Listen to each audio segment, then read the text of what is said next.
अब मित्रों प्रश्न उठता है कि ये जो मंदिर है जहाँ पे मैं बैठा हुआ हूँ, ये मंदिर जो है शक्ति का स्थल है और शक्ति के बिना शिव भी एक शव है। तो जिस तरह से हमारे बिहार में, हमारे हिंदुस्तान में हमारी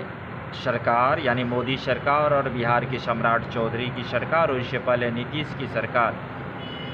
जिस तरह से आतंकवादी गतिविधियों में अपनी पुलिस प्रशासन को झोंक दिया, ये एक दुर्भाग्य चेहरा हमारी सरकार की दिखाई दी, जिसका विरोध ऐसा नहीं है कि नहीं होता था, लेकिन शांतिपूर्ण तरीक़ों से ही हुआ करता था। लेकिन नौजवानों की भागीदारी बिल्कुल कम थी। मैं शुरू से बोल रहा हूँ, पूरे विश्व में भारत युवाओं का देश है। 70% युवा चले जाएंगे और यदि ये बेरोजगार होंगे और मोदी जैसे चोर, लुच्चा, लफंगा लोग जो अपने देश को बेचने में लगा हुआ है, अपनी बहन बेटियों को अन्य देशों में व्यापार करने में पुलिस प्रशासन को लगाया हुआ है, ये चेहरा यदि सामने आ रहा है और इसको लेकर के यदि विरोध हो रहा है, टोटल साक्ष्य जो है बिहार सरकार को और केंद्र की मोदी सरकार को आतंकवादी घोषित कर रही है, तो मोदी सरकार को भी अपने पद से इस्तीफे दे देने की ज़रूरत है। और तमाम ऐसे लोग जो देश के गद्दारों का साथ दे रहा है, उसे जेएनजी और अल्फ़ा बीटा गामा जितने भी हैं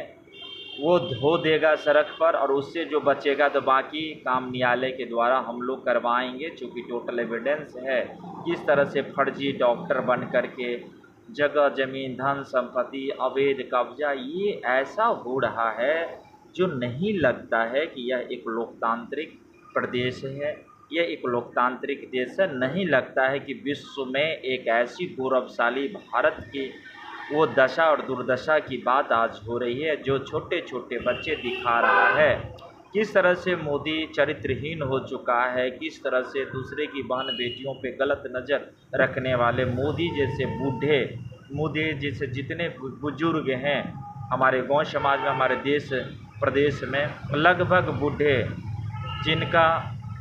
छोटे छोटे बच्चों के साथ यौन शोषण करने का जो इच्छा कर रहा है, जिसे मंदिर मस्जिद में आने का इच्छा नहीं करता है, भोग विलास में रहने का मन करता है, प्रधानमंत्री बन जाता है, मुख्यमंत्री बन जाता है, विजेंद्र यादव जैसे मंत्री बन जाता है, तो ये लोग क्या करेगा? ऊर्जा मंत्री बन करके टोटल ऊर्जा विभाग को बर्बाद कर दिया।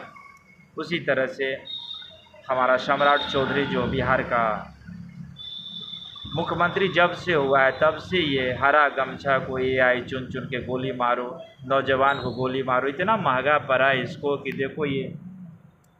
चंद दिनों का मेहमान है जिसका नाम है सम्राट चौधरी। और ये जो DGP है विनय कुमार, ये DGP विनय कुमार कहीं से नहीं लगता है बिहार का DGP, ये तो डकैत है। ये DGP डकैत है। इसको वर्दी का थोड़ा सा भी यदि गरिमा होता, संवैधानिक पदों पर बने रहने का अधिकार और अधिकारी किस रूप में काम करते हैं इसकी यदि ट्रेनिंग दी गई होती, ये नॉनसेंस DGP, गधा DGP बिहार का, ये बिहार पुलिस मुख्यालय में आगंतुकों का रजिस्टर उस तरह से नहीं भरता जिस तरह से रूपसपुर थाना में ये काम होता है, जिस तरह से अन्य थाना में होता। तो ये चोर चोट्टा DGP हो जाए, ADG कुंदन कृष्णन चोर चोट्टा हो जाए, किसकी अब मैं बात करूं? और ये जो मुख्य सचिव है बिहार का, ये तो अपनी ही पत्नी को प्रमोशन दिलाने में जब लग जाए तो आप समझ सकते हो कि यहाँ की स्थिति कितनी भयावह है। इस भयावह स्थिति में यदि ले जाने वाला हमारी सोच है, वो मतदान करने की हमारी जोश है, तो क्यों नहीं उस सोच और जोश को हम थोड़ा सा विराम दें, चुनाव की प्रक्रिया को थोड़ा देर के लिए हटाते हुए देश कैसे डेवलप करेगा, कैसे विकसित करेगा, कैसे हमारी आर्थिक रूप से समाज समृद्ध करेगा, ये प्लानिंग अब न तो बताने की ज़रूरत है और न तो इसको लेकर के वो हंगामा करने की ज़रूरत है। एक ATC 125,000 लाख करोड़, एक ATC 90,000 लाख करोड़ महाशंख, एक एचईसी 10,000 लाख करोड़ महाशंख, ये तीनों रुपया बिहार सरकार को देना पड़ेगा, क्योंकि तुम और तुम्हारी टोटल बॉडी चोर चुट्टा है, जिसको हमने रंगे हाथ पकड़े हैं। तो हाई कोर्ट में याचिका तो दायर होगी ही, लेकिन ये क्या झुनझुना बजा रहा है। बिहार का राज्यपाल को यदि आवेदन देने के बाद कार्रवाई नहीं होती है, तो राज्यपाल जैसे पद पर क्यों ऐसे लोगों को बैठा देता है, जो यहाँ का खान जो है, जो गुरु है, कोचिंग माफिया है, आप समझ रहे हो, खान वो कहता है राज्यपाल को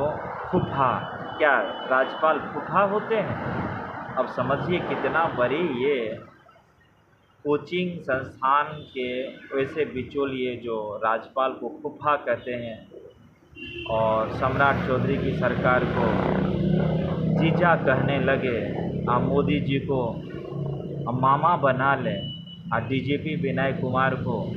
अंकल पोजर बना दे, तो बड़ा दुर्भाग्य है। जय हिंद, जय भारत। बहुत लोगों तक ये वीडियो पहुंचाना है, क्योंकि हर लोगों को करोड़पति बनाना है भैया। 125,000 लाख करोड़ महाशंख, यानी 125 पर 37 जीरो, 9 पर 37 जीरो और 10 पर 37 जीरो, ये भुगतान करना होगा। इसमें डॉक्टर जितने भी हैं फर्जी MBBS, चिरंजीवी और बाबू साहब टाइप के जो लोग वो माफिया बन चुके हैं, उन तमाम लोगों के लिए कड़ी चेतावनी है, अब आप नहीं बच पाओगे। जय हिंद, जय भारत।